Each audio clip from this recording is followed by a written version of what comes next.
Maybe this is a hot take, but I think gatekeepers are weird and insecure. There, I said it. Because if you are secure in yourself, you wouldn't feel upset or intimidated by people trying to emulate a small thing that makes you you. Like, you can't share your lip combo with other people, you're weird. And if you feel upset that people are listening to an artist that you listen to quote unquote first, you're weirder. Because if you really liked that artist, you would want other people to support them and you'd want to like discuss their art and their music with a community. And to clarify, I'm of course not talking about the instances of people trying to like plagiarize your identity. I've literally had that happen to me, and that's completely different. I'm just saying, if you can't tell someone where your shirt's from when they ask, you're weird. Hello everyone, this is Emmanuel Cook. We will be reacting to a new video today, so make sure you guys like, comment, and subscribe down below, and let's get into the video. This is one of my most controversial opinions yet. I think that things should be gatekept. I don't see anything wrong with gatekeeping, because a lot of y'all are trying to steal other people's sauce, and then you get the recipe for the sauce and you butcher the sauce and you fuck up the sauce for everyone else. You need to get your own sauce. You need to find your own identity. There are people who put so much time and effort into developing their recipe, into developing their sauce, just for you to run around and tell them that they need to give you the fucking recipe and give you the ingredients, otherwise they're gatekeeping. A lot of y'all get a little code to the game and then you run around and fuck the game up. And when you fuck the game up, you fuck it up for everybody. Like with what happened with Shara 7. She gave y'all some game, some free game. She gave y'all a lot of free game. And what did you do? You entered the game and you fucked the game up. When it comes to any kind of SW industry, yes, we need to be helping people so they don't get hurt or taken advantage of. But you should not just running around with your hand out asking people for free game. Because a lot of y'all can get the fucking the run or the play for the game, and then you're still going to fuck the game up. You're still not going to have the drive. You're still not going to have the hustle to run the fucking play. And you develop that drive and that hustle by learning the game yourself. You need to create your own sauce. You need to get your own game. Stop asking all these bitches for their sauce and for their game. If someone wants to share it with you, fantastic. That's awesome. No one is obligated to share it with you. You got to innovate and you got to trial and error that shit out for yourself. And that's how we all get better. A lot of people won't like to hear this, but the older I get, the more I realize that being afraid to gatekeep is a sign of poverty. And I know that might sound crazy to a lot of people, but at the end of the day, it's a reason why people of certain status, certain wealth, certain information, and certain classes keep many things to themselves. And the reason is because everything is not for everybody. Before you put somebody onto something, you have to make sure they have that same cloth as you. Because people will abuse, misuse, and won't even be appreciative of what you're putting them onto, and that essentially ruins the essence of that thing. Prime example, how many times we've seen somebody come on this app with something they're putting everybody onto, and next thing you know, now everyone and their mother is doing it, and it essentially ruins it. Because you might have people taking advantage of it, you might have people misusing it, and when that happens, that thing, it'll never be the same. Like, I was watching an interview with Kobe Bryant, and he was talking about how Michael Jordan put him on to a lot of things. And he said the only reason Jordan did it, it was because Jordan knew that Kobe was of the same cloth as him. And he knew Kobe was going to appreciate it. He knew Kobe was going to put the work ethic in. And he knew Kobe was going to utilize those things he was teaching him without representing it, because he knew Kobe truly loved the game just how he did. And gatekeeping is the exact same way. It's standards to everything. And I'm not saying gatekeep everything. If you have something that could immediately change somebody's life or help them change their life, you should do your best to help people. But what I am saying is everything is not for everybody. Certain things, they're for certain people on certain intellectual levels. Certain things are for certain people on financial levels. Certain things are for certain people at certain taste levels. But a lot of things, they're not for everybody. And when you open things up to everybody, no matter what level they're on, you start to muddy the waters and you start to ruin whatever that thing is.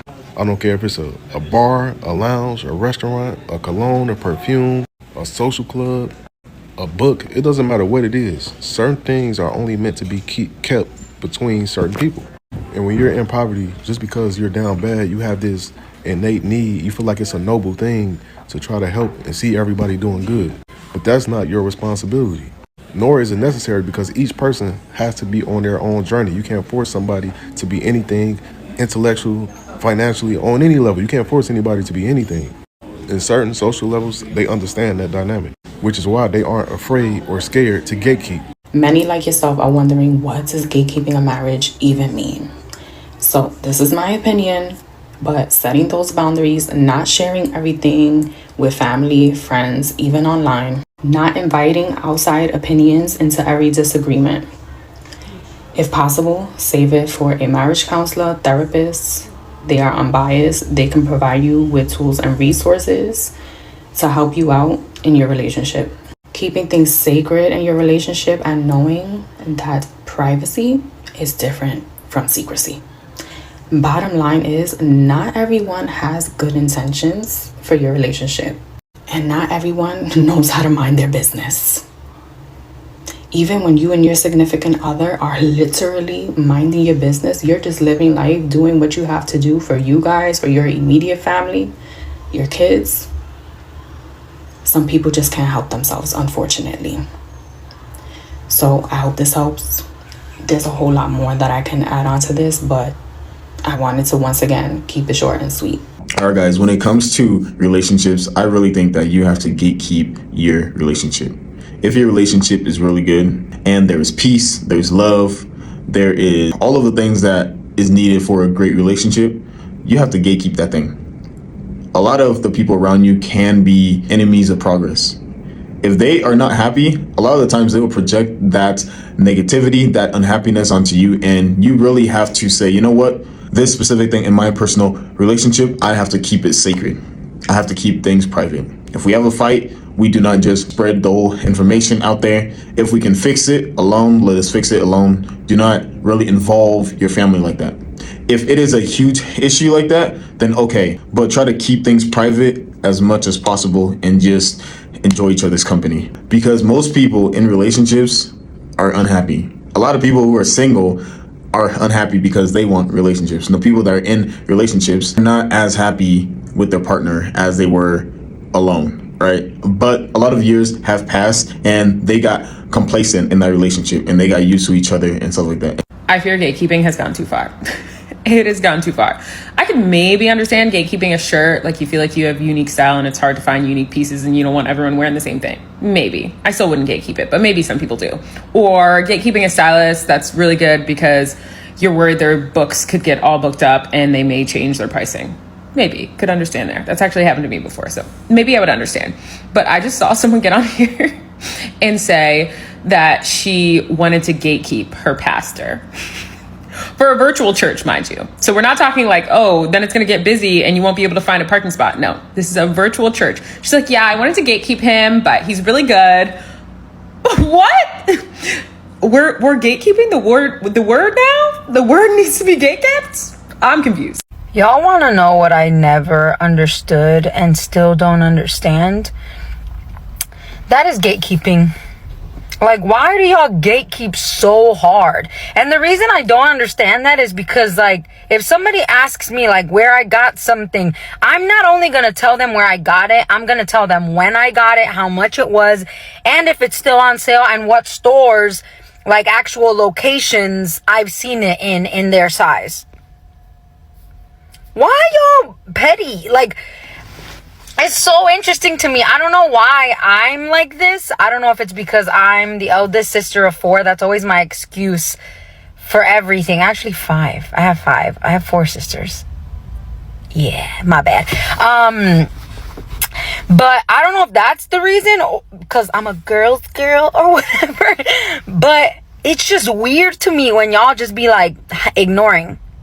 Can y'all please stop getting on the internet telling people certain parts of Charlotte that you think that they should move to, because you're ruining it for the rest of us. And what I mean when I say that is, I don't think that it's a good idea for you to find a pocket of an area that's considered safe, well maintained, upkept, and then broadcasting it to 200,000 people. And the reason I say that is because if it's nice, you want to keep it nice. If it's safe, you want to keep it safe. Stop trying to help out. And yeah, y'all want to call it gatekeeping. I call it keeping my neighborhood safe. I call it neighborhood watch, okay? You are advertising uninhabited spaces to people that's looking to inhabit it, and not for a good reason. When you find a nice neighborhood that's off the beaten path, a good zip code, or whatever it is, when you go on TikTok and you tell everybody, you tell 200,000 people, now the people that's living in the neighborhood that they like, I I thought this was nice, but now they want to move on up to the east side. Don't come to my east side. You find you a new east side. Find you a different east side to move on up to. Because it only takes one family to bring down the entire block. And you bring down the whole block, everybody want to move out, and now you got a new block of people that's probably not supposed to be there. If they wouldn't be there if you hadn't got on the internet and told everybody. So yeah, stay off the internet telling people where they should move. Guys, the truth is, rich people stay rich because they know how to gatekeep. And some of y'all are going to be like, oh, there are rich people who are out here putting people on, giving people the sauce. Notice how they're not telling y'all any real information, though. It's always telling you how to stay motivated, or telling you how to have work ethic, or telling you to be consistent. But they're never actually giving you any real sauce, unless it's benefiting them and they can make money off of giving you the sauce. That's when you have people like digital marketers and stuff like that come in. The way that they make money is selling you a way to make money. And oftentimes, even those people don't get rich off digital marketing. And as much as the middle class and the poor may hate it, it's true. Notice how every time a bunch of people get put onto something, it gets oversaturated, and eventually that thing dies out as a whole. Let's take the TikTok shop and the creator programs, for example. At first, it was great. It was fine and dandy. If you jumped on that early, you knew how much money you could truly make off of that. Then it starts getting oversaturated. People trying to put everybody on. Oh, join the TikTok shop program, da-da-da-da. Now TikTok is out here intentionally shadow banning people, restricting people, and kicking people out of the program because they do not want to pay them. There have actually been reports of people saying that once they joined the creator program, their views dropped significantly. They were shadow banned. Same with the TikTok shop program. Yes, you're getting paid by the views, but we're going to push your content out less so that we don't have to pay you as much. So honestly, like, if you're not a celebrity and people aren't actively checking for you on a daily basis, it's kind of hard to get that viral video. As for the TikTok shop program, now it's honestly just annoying. Nobody wants to see all those ads. And then on top of that, we now have celebrities using the TikTok shop. And it's honestly just kind of like, you don't make enough money. Like, so it's to the point where TikTok shop is not even reliable anymore because nobody trusts the reviews. And so many people are trying to sell you the same products over and over and over again. They'll see somebody's video go viral selling a certain product. They'll buy that product and sell it in the same exact way. Copy that person's script and everything. Now it's overly saturated and extremely hard to make sales. This can even happen with something as simple as a job. You get a good job, everything's going well. You decide, okay, let me go put my friend and stuff on. You go and put your friend on. Your friend gets hired, things are going well. Your friend starts putting mad people on. And then their friends start putting people on. Your job stops making as much money and they have to cut back on employees. So they start letting people go. And you are one of the people they let go. Despite how long you've been there, despite all of that, because they don't care about that. Was it worth putting all them people on? Better yet, they don't even have to fire you. Your hours get cut. Was it worth it? It's been proven time and time again that trying to put everyone on always oversaturates the playing field and it becomes of less value. It's even happened to YouTube, guys.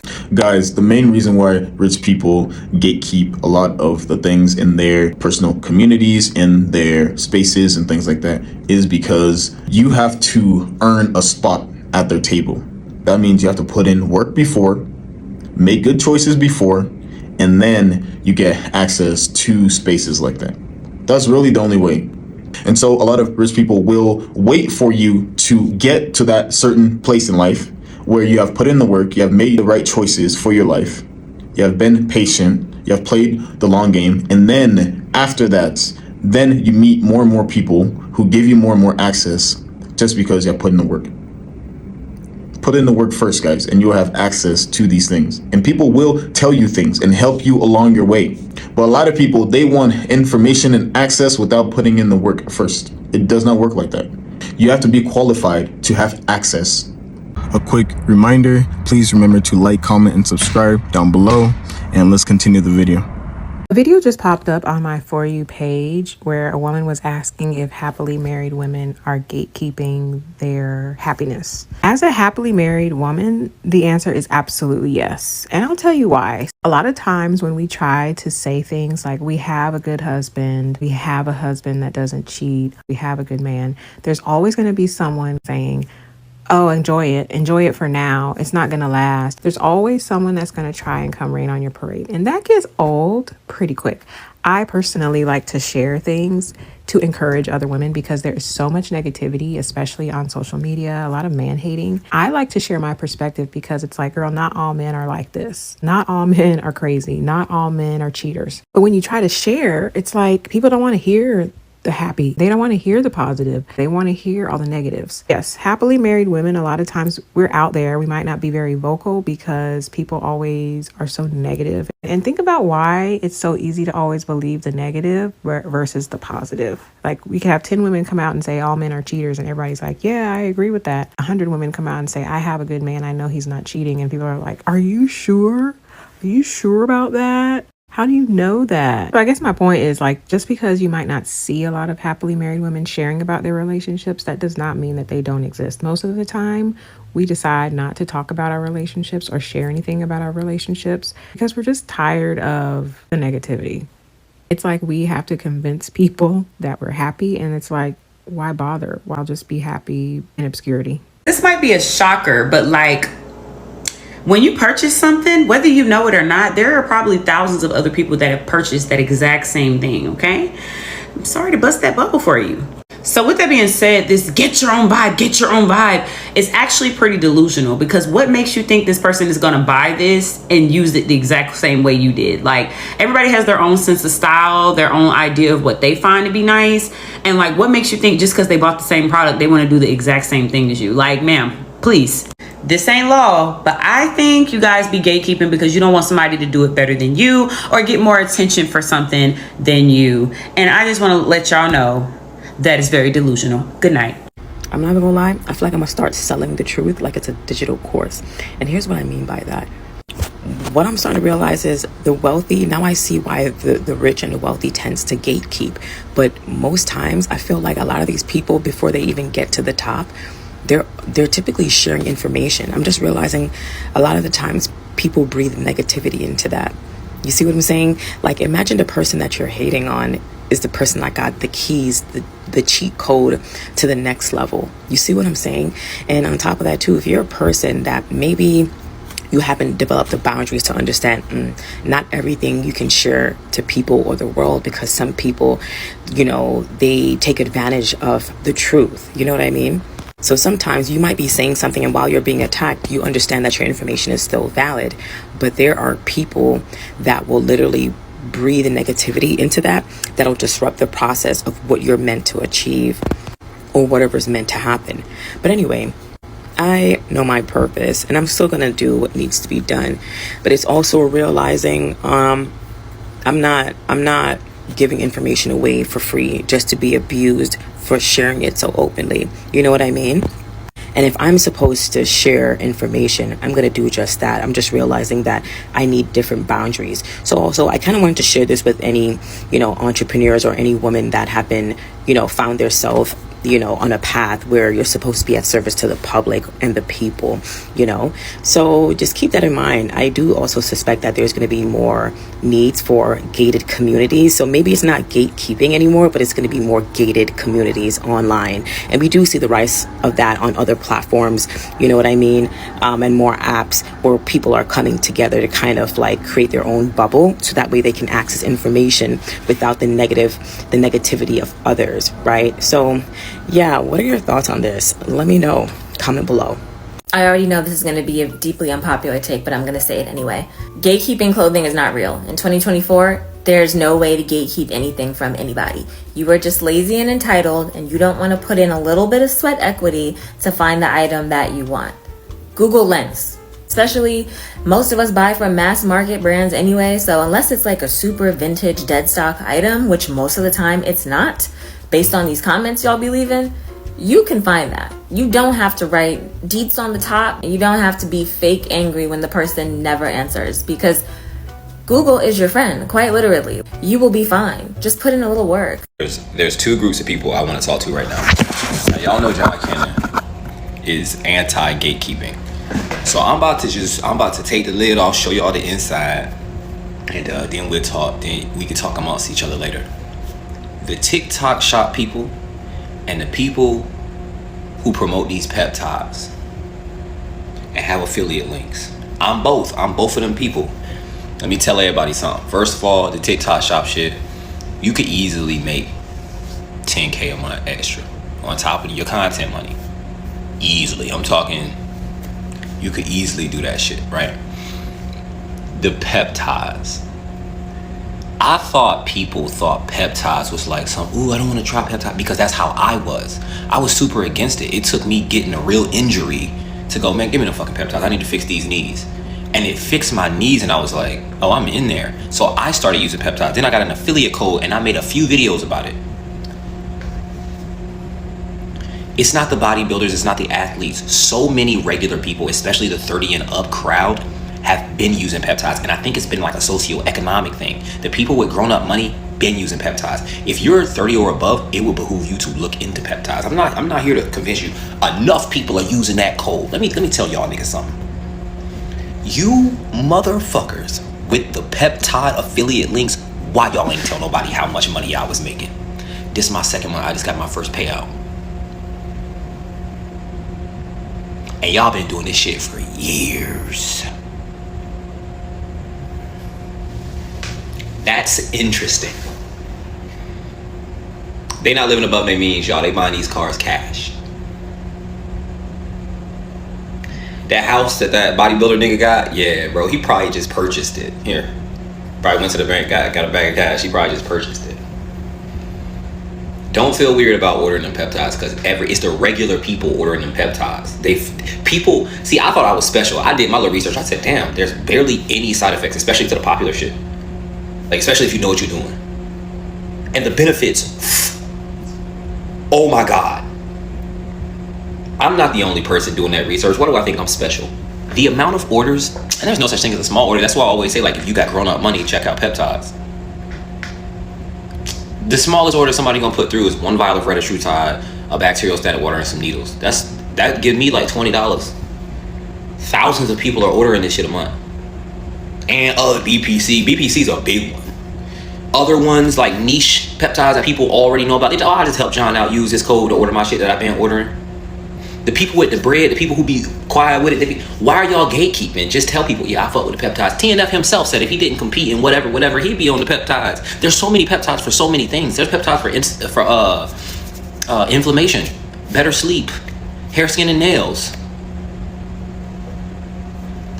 And hold on, peptides will work. This ain't like going into GNC looking through all these vitamins trying to see what. No. This shit works.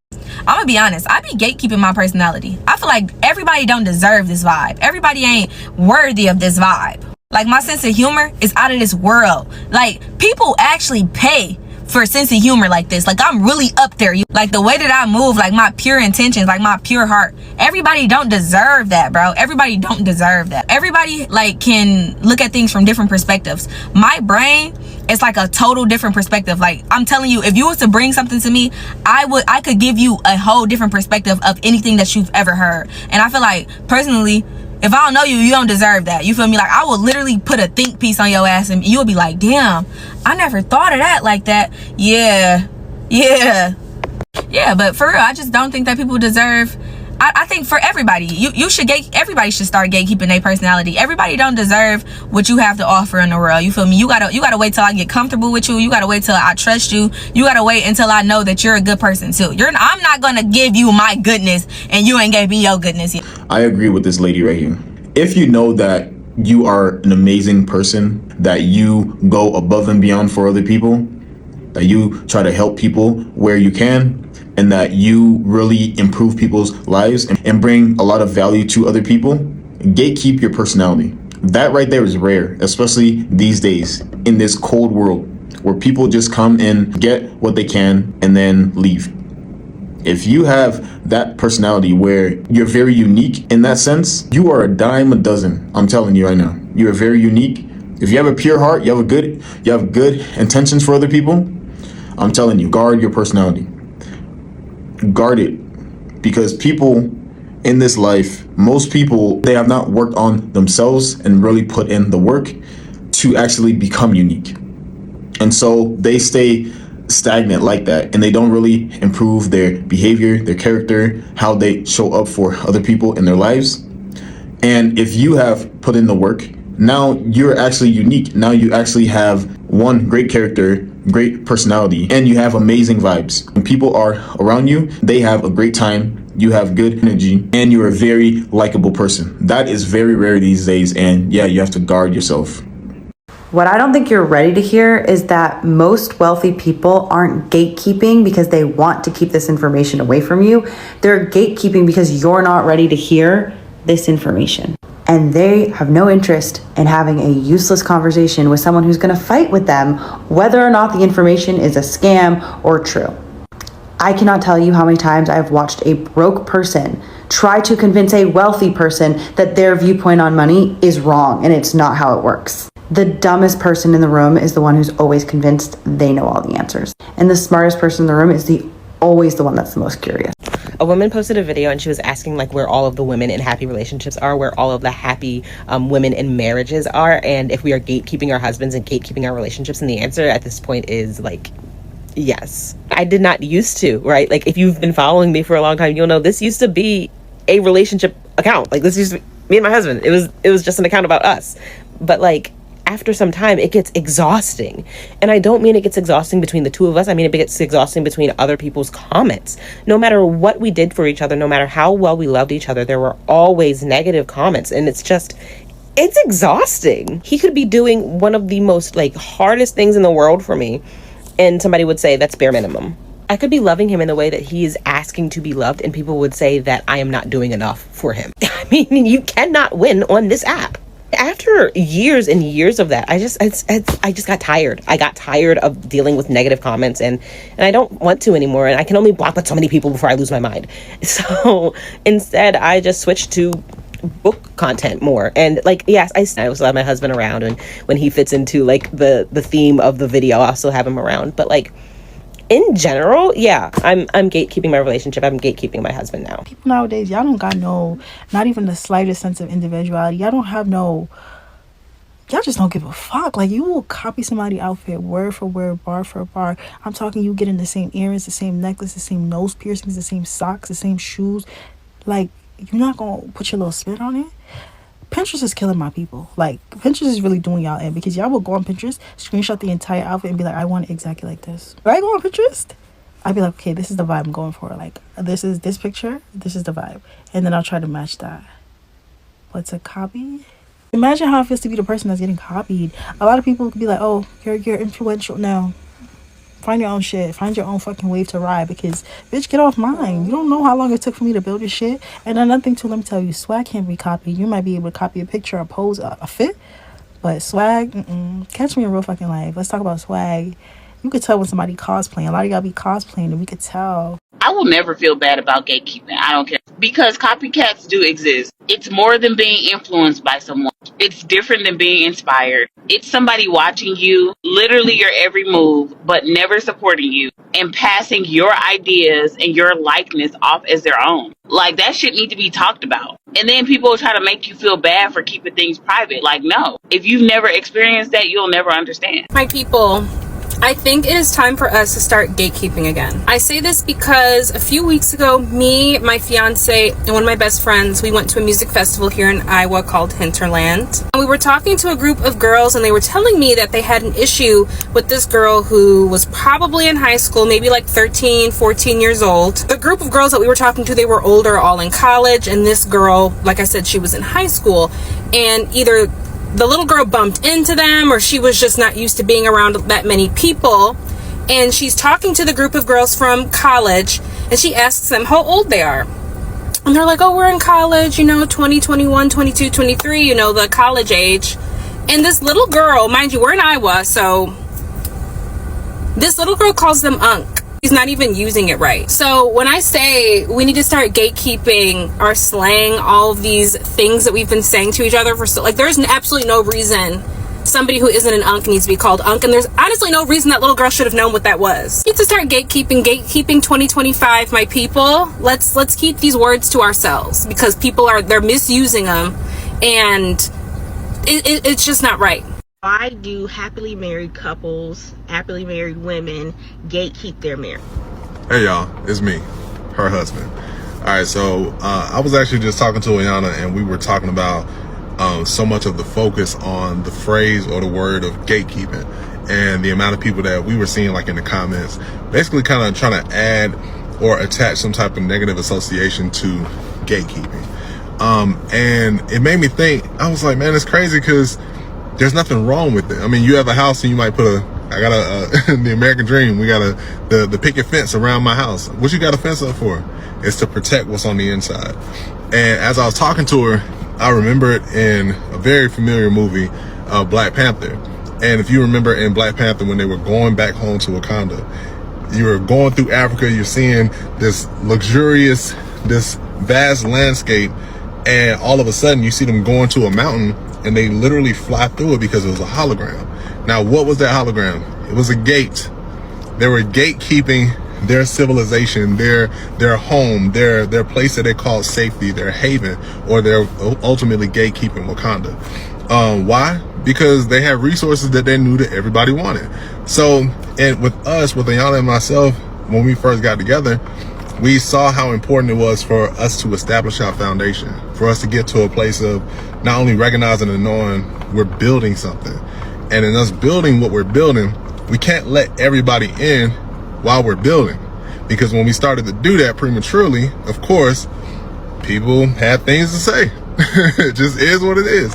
But on top of that, there were also resources that we have, but there are resources that we have that if we would have allowed everyone in, we wouldn't have been able to understand what the resources are. So instead of passing all of our resources out, we realized, hey, let's protect this investment.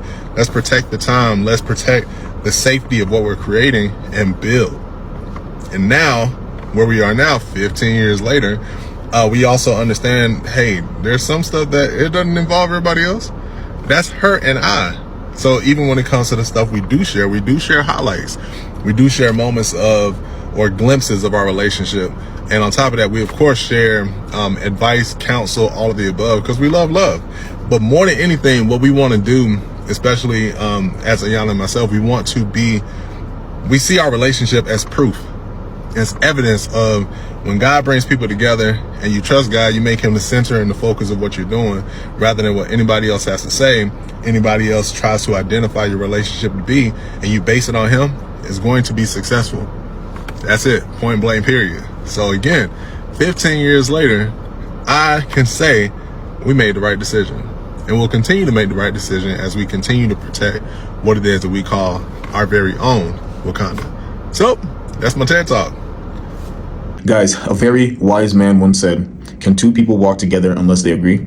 This is proof of if you agree with your partner, if you guys are building solid foundations together, if you guys are working hand in hand and you guys understand what you're called to do and understand how to build, you guys will get very far. And it's a very beautiful thing when two strangers come together, have one goal, one mind, one heart, and they work together and build something. And 15 years later, you can see the proof. I love to see this right here. I love unity and progress.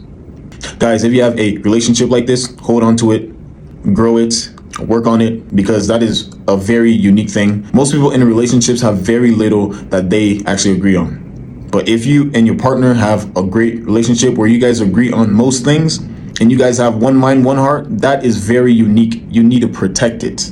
Especially if you guys are working hand in hand to build something amazing, that is very unique. Protect it. Because not everybody should be in the place where you are putting in work and building your future. Not everybody is involved. And as you get older, you will begin to understand this, that everybody has their own path. You do not have to share everything with everyone. Not everybody wants the best for you, and not everybody is rooting for you. And not everybody is on the same level that you're on. And so they may easily become envious of your relationship, of your agreement and collaboration in your relationship and everything like that. And so you have to protect those things that are good. But as for me personally, I love to see this stuff, man. And let's not even get started about happy parents. I just talked about happy marriages and how people hate to see it. But let's not talk about parents who are happy with their children, who are happy being parents. I feel like that's another trend on this app. It's cool to bash people with kids and try to say how terrible our lives are, even though I don't understand how you can talk about something that you've never experienced. But I digress. But some parents, we're happy because we're doing the best we can raising our kids. We're not dealing with kids who are failing, kids who can't read, kids who are showing out and being disrespectful at school. We're taking nice trips with our kids. We're going to nice restaurants with our kids. We have a great village who helps us take care of our children. That's another thing not to buy into. Young people are scared to have kids because people with no kids are spewing a narrative about how terrible it is to be parents. Let that sink in for a minute. People with no kids are influencing people not to have kids, even though they have no experience in raising kids. And just like bad marriages, bad parenting is definitely something you see and hear more of, because the bad parenting leads to this epidemic of kids who can't read, or kids who are disrespectful, kids who are behavior problems in school. But don't get it twisted. Some parents, which ironically, the ones who have good marriages usually, love parenting as well. I appreciate you guys watching the video today. Please make sure to like, comment, and subscribe down below, and I'll see you guys in the next video.